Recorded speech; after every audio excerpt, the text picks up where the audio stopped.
એક સાથે 300 દુકાનો સીલ મરાઈ છે। ફાયર એનઓસી મુદ્દે તંત્રની કડક કાર્યવાહી। જિલ્લા પંચાયત રોડ પર સીલિંગની કાર્યવાહી કરાઈ। સરદાર શોપિંગ સેન્ટરની 300 દુકાનો સીલ મરાઈ। વેપારીઓ અને દુકાનધારકો પરેશાન થયા છે। રાજકોટમાં ગેમ ઝોનમાં અગ્નિકાંડ બાદ અમરેલીનું તંત્ર સફાળું જાગ્યું છે અને સીલિંગની કામગીરી શરૂ કરી દીધી છે। જિલ્લા પંચાયત રોડ પર આવેલા શોપિંગ સેન્ટરમાં એક સાથે 300થી વધુ દુકાનો સીલ કરી દેવાઈ।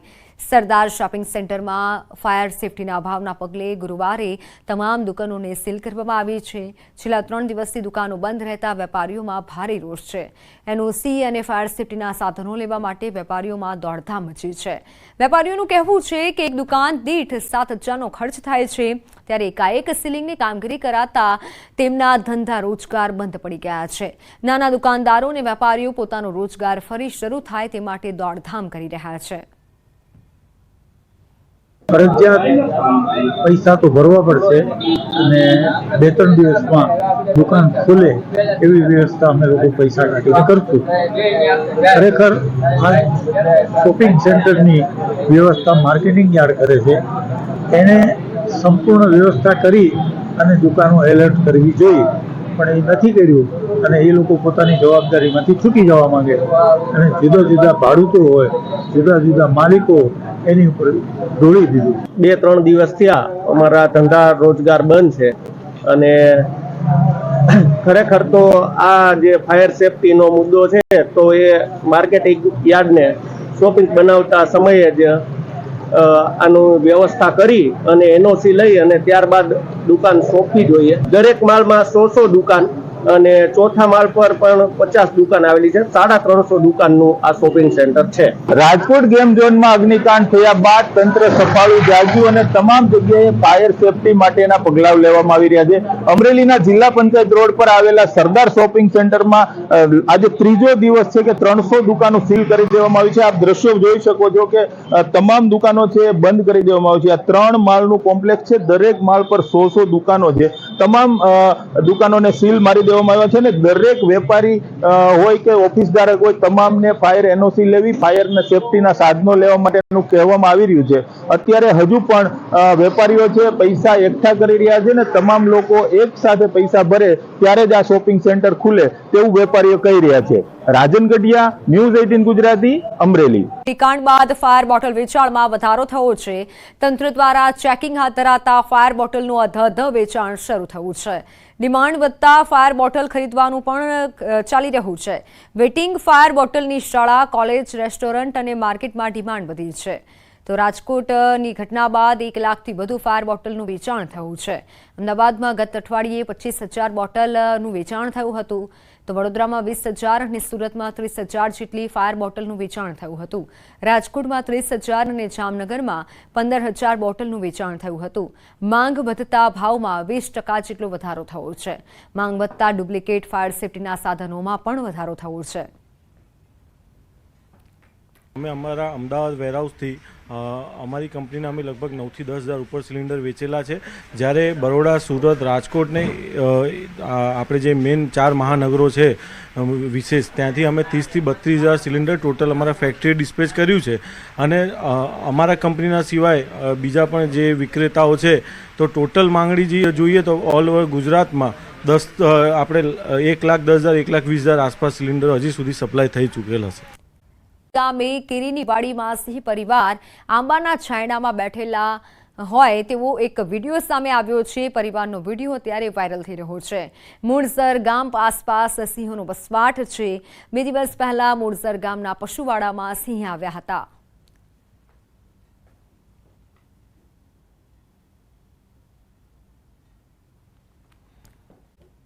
ગાંધીનગરમાં ખેડબ્રહ્માના ધારાસભ્ય તુષાર ચૌધરીએ મુખ્યમંત્રીને પત્ર લખ્યો છે। 9 ઓગસ્ટે વિશ્વ આદિવાસી દિવસે રજાની ઘોષણા કરવા માંગ કરાઈ છે। આદિવાસી સમાજ હાસ્યામાં ધકેલાઈ ગયો હોવાનો આક્ષેપ કર્યો છે। આદિવાસી સંસ્કૃતિ અને તેમની નૈસર્ગિક જીવનશૈલીને ધ્યાનમાં ન લેવાતી હોવાની પણ રજૂઆત કરી। કહ્યું કે ભારતીય મૂળ નિવાસી આદિવાસીઓ માટે એક પણ જાહેર રજા નથી। બીજા કોઈ દેશમાં આદિવાસી સમાજ સાથે આવો અન્યાય ન થયો હોવાનો પણ ઉલ્લેખ કર્યો છે। યુએનઓએ 9મી ઓગસ્ટને વિશ્વ આદિવાસી દિવસ તરીકે ઘોષિત કર્યો છે। આ દિવસે રાજ્ય સરકાર જાહેર રજા જાહેર કરે તેવી પણ પત્રમાં ઉલ્લેખ કરાયો છે। અમદાવાદમાં બે બેંક અધિકારીઓએ કરેલી એફડીના નાણાં ચૂચાપત કરી છેતરપિંડી આચરી હોવાનો કિસ્સો સામે આવ્યો છે. બંને આરોપીઓ અમદાવાદની સરસપુર નાગરિક કોઓપરેટિવ બેંકની ગોતા બ્રાન્ચના બેંક મેનેજર અને બેંક ઓફિસર તરીકે ફરજ બજાવે છે. સત્તાનો દુરુપયોગ કરી લોન સેક્શન કરાવી બદલામાં પૈસા પડાવવાના હોવાનો આરોપ આ બંને અધિકારીઓ પર લાગ્યો છે. આરોપીઓએ સૌપ્રથમ તેમની એફડીની રસીદ સામે બેંક દ્વારા ઓવરડ્રાફ્ટની લિમિટ મેળવી અને તેના રૂપિયા અન્ય ખાતામાં ટ્રાન્સફર કર્યા હતા અને જે બાદ અન્ય લોકોની એફડી પણ તેમની જાણ થતાં જ બેંક દ્વારા ઓડી કરી તેમના રૂપિયા પોતે જ મેળવી લીધા હતા. હાલ પોલીસે બંને બેંક અધિકારીઓની ધરપકડ કરી લીધી છે. આ વિરલભાઈ બ્રહ્મભટ્ટ છે જે બેંકમાં ઓફિસર તરીકે કામ કરતા હતા. તેઓએ તેમના પિતાજીના નામે એફડી કરેલી હતી. તે એફડીની સામે તેઓની સામે લોન લીધેલી હતી. તેવી જ રીતે તેઓની ઓફિસર તરીકેની ફરજ દરમિયાન જે કોઈ અન્ય થાપણદારો હતા જેઓની જાણ બહાર તેઓની થાપણોનો મિસયુઝ કરી તેઓની સંમતિ લીધા વિના આ એફડી ઉપર લોન લીધેલી છે અને મેનેજરશ્રી છે તેઓના પણ જે પાસવર્ડ હોય એનો ઉપયોગ કરી અને તેની ઓટીપી જે આવે મેનેજર સાહેબશ્રીના એ મેનેજરશ્રીએ ઓટીપી શેર કરેલા છે વિરલભાઈ બ્રહ્મભટ્ટ સાથે અને આ રીતે તેઓએ બેંક સાથે બેંકની થાપણ જે હતી એ પોણા 3 કરોડ જેટલી રકમની થાપણનો દુરુપયોગ કરી પોતાના મોત્સોક પાછળ પૈસા વાપરી નાખેલા છે. અમદાવાદ શહેરમાં ખાડા પડવાનો સિલસિલો યથાવત છે. શહેરના રામદેવ ટેકરા 4 રસ્તા પરથી પસાર થતું ટેન્કર ખાડામાં ફસાયું. થોડા સમય પૂર્વે જ અહીં ડ્રેનેજની કામગીરી કરવામાં આવી હતી. પુરાણ યોગ્ય રીતે ન કરાયું અને રસ્તો બેસી જતા ટેન્કરનો એક તરફનો ભાગ જમીનમાં દબાઈ ગયો. ટેન્કરને બહાર કાઢવા માટે 2 ક્રેન મંગાવવાની ફરજ પડી હતી. ઘટનાને લઈને કોર્પોરેશનની પ્રી મોન્સૂન કામગીરી પર સવાલ ઉભા થઈ રહ્યા છે.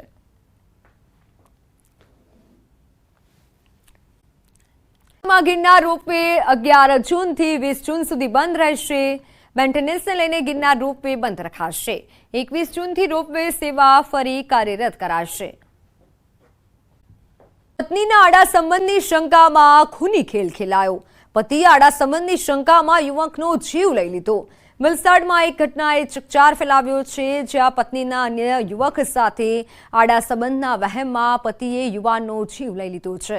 મૃતક યુવાન વલસાડ નજીકની કંપનીમાં કામ કરતા મહિલા અને પુરુષ કામદારોને કંપની પરથી ઘરે મૂકવાને લઈ જવાનું કામ કરતો હતો.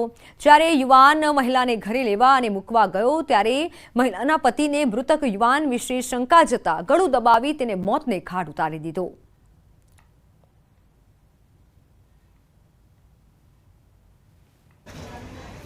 લોકોએ મને કીધું કે વાત કરવાની, તો મેં કીધું કે હા મને વાત કરાવો. તો એમણે મને એમની સાથે વાત કરાવી. પછી મેં એમને પૂછ્યું કે શું થયું, તો એમણે મને જવાબ આપ્યો કે મેં ખાલી વલસાડ આ બેનને આ સ્ત્રીને લઈ ગયેલો હતો. તો વલસાડ કામના માટે લઈ ગયેલો હતો અને મૂકવા આવ્યો એટલે એ લોકોએ મને પકડી લીધો છે. ને મેં પૂછ્યું કે કઈ જગ્યા પર, તો ગાડારિયા પેટ્રોલ પંપ પાસે છે, તું જલ્દી આવી જાય એવું મને કીધું. બસ એટલું જ કીધું અને ફોન કટ કરી દીધો. પેટ્રોલ પંપના લાગેલા સીસીટીવીમાં આ વસ્તુ ક્લિયર થઈ ગયેલી કે આ 2 જણાએ એને ગાડીમાંથી ખેંચીને બહાર કાઢ્યો છે અને મારતા મારતા લઈ ગયા છે. જેકીને એવી શંકા હતી કે એની પત્ની સાથે આ મરણ જનાનું કોઈ લફરું છે અને એ દિવસે જ્યારે આ ધર્મેશ પોતાની ઇકો કારમાં આ બેનને ત્યાં ઉતારવા માટે ગયો ત્યારે એ બેન ઉતરતા હતા એ વખતે જેકીની શંકા જેથી દ્રઢ બની હતી અને એ શંકાના આધારે આ હુમલો થયેલાનું હાલ સુધીમાં તપાસમાં ખુલેલું છે. એ બાબતે વધુ તપાસ કરતાં હાલમાં જેકી અને સંકેતને બંનેને અટક કરવામાં આવેલા છે અને વધુ તપાસમાં એ લોકોને રિમાન્ડ મેળવી આ બનાવ કઈ રીતે બન્યો, કોઈ કાવતરું હતું કેમ, એ બાબતે જાણવા માટે હાલમાં વધુ તપાસ ચાલુ. ગોંડલના અનુસૂચિત જાતિ વિશે અભદ્ર ટિપ્પણીનો વિડીયો વાયરલ થયો છે. ગણેશ જાડેજાના વિવાદ અંગે ખાર રાખી આ વિડીયો બનાવ્યો છે. સિદ્ધરાજસિંહ ઝાલા નામના વ્યક્તિએ અભદ્ર ટિપ્પણી કરતો વિડીયો બનાવ્યો છે. સિદ્ધરાજસિંહ ઝાલા સામે ગોંડલમાં ગુનો દાખલ કરાયો છે. વિડીયો વાયરલ થતા પોલીસે તપાસ હાથ ધરી છે.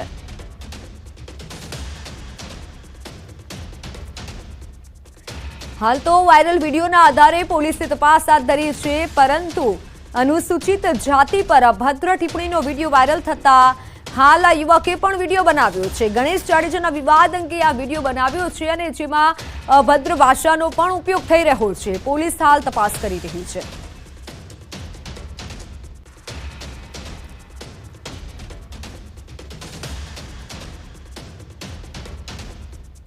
પણ તમે કઈ એવા ક્ષત્રિય સમાજમાંથી હાલાતો તું ભાઈ રાજીવ સોલંકી કે તું સંજય સોલંકી જે કાંઈ હોય હો તો જુનાગઢ હોય કે જ્યાં કે ન હોય અહીંયા નહોતું ભાઈ.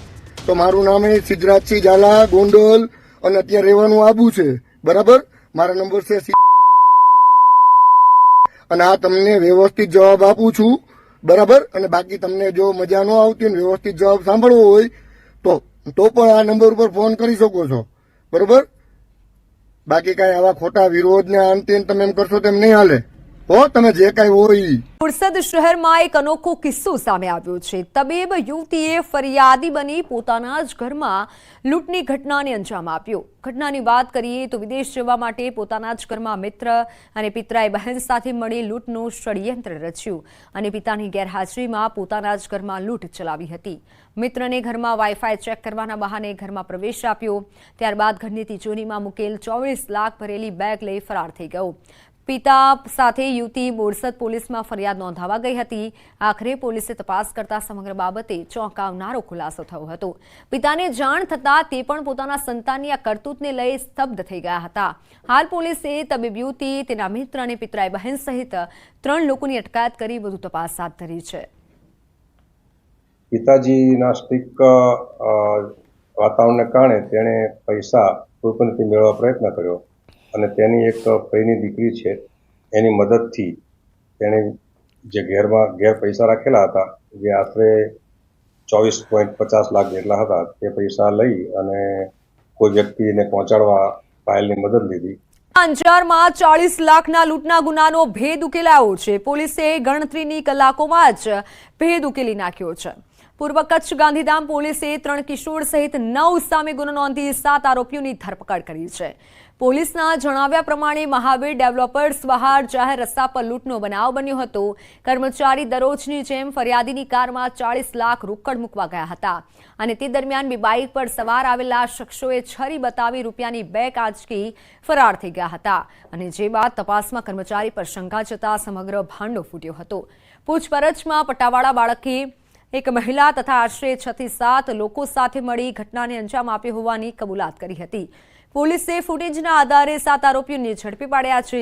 આરોપી પાસેથી રોકડ રકમ સહિત કુલ 41,30,000નો મુદ્દામાલ કબજે કરી પોલીસે વધુ તપાસ હાથ ધરી છે.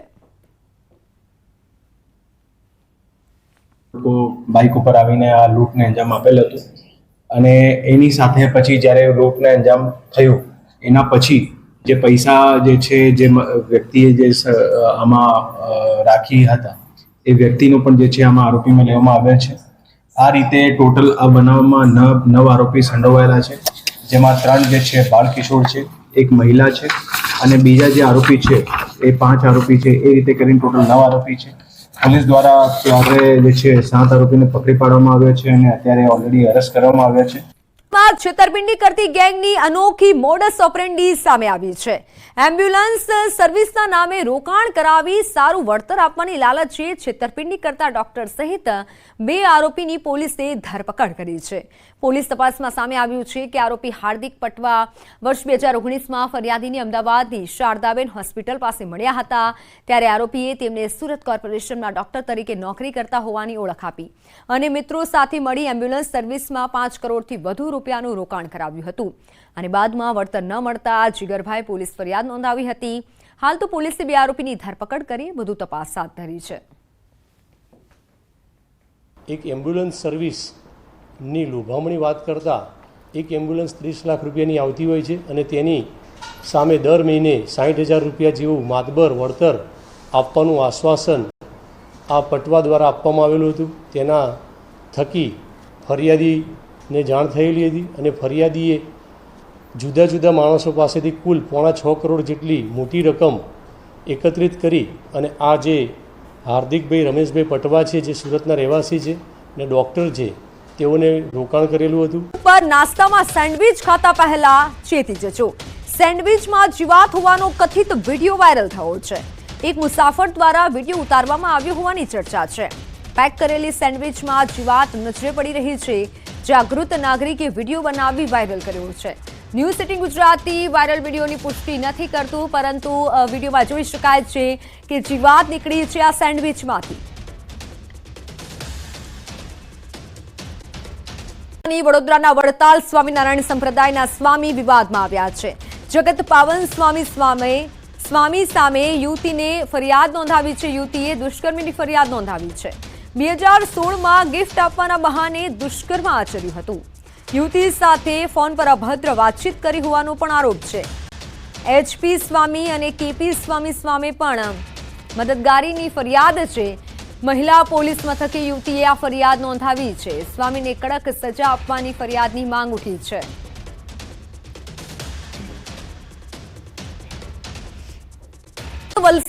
વલસાડના વાપીમાંથી ડ્રગ્સ રેકેટનો પર્દાફાશ થયો છે.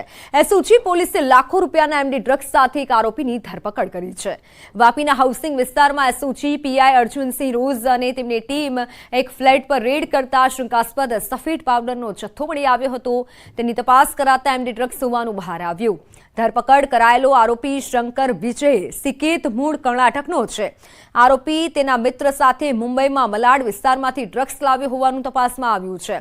જ્યારે પોલીસે આરોપી પાસેથી 5 લાખનું ડ્રગ્સ કબજે કર્યું છે અને સાફિક અંસારી નામના એક આરોપીને વોન્ટેડ જાહેર કરી તેને ઝડપી લેવા પ્રયાસ હાથ ધર્યા છે. ન્યૂ હાઉસિંગ સોસાયટી ખાતે રેડ કરતા એના ફ્લેટમાંથી 53.37 ગ્રામ MD એટલે કે મેટાફાઇન જે ડ્રગ્સના સેગમેન્ટમાં આવે છે એનો જથ્થો પકડ્યો.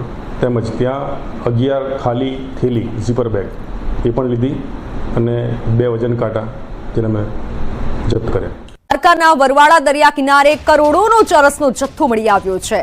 રૂપિયા 16 કરોડની કિંમતનો ચરસનો જથ્થો મળી આવ્યો છે. બિનવારસી હાલતમાં ચરસનો જથ્થો પકડાયો છે. વરવાડા દરિયા કિનારા સુધી 30 પેકેટ ચરસનો જથ્થો મળી આવ્યો છે.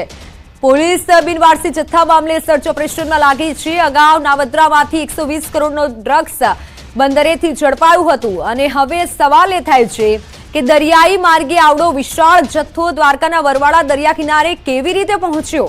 વરવાડા દરિયા કિનારા સુધી 30 પેકેટ ચરસનો બિનવારસી જથ્થો કોણ લઈને આવ્યું?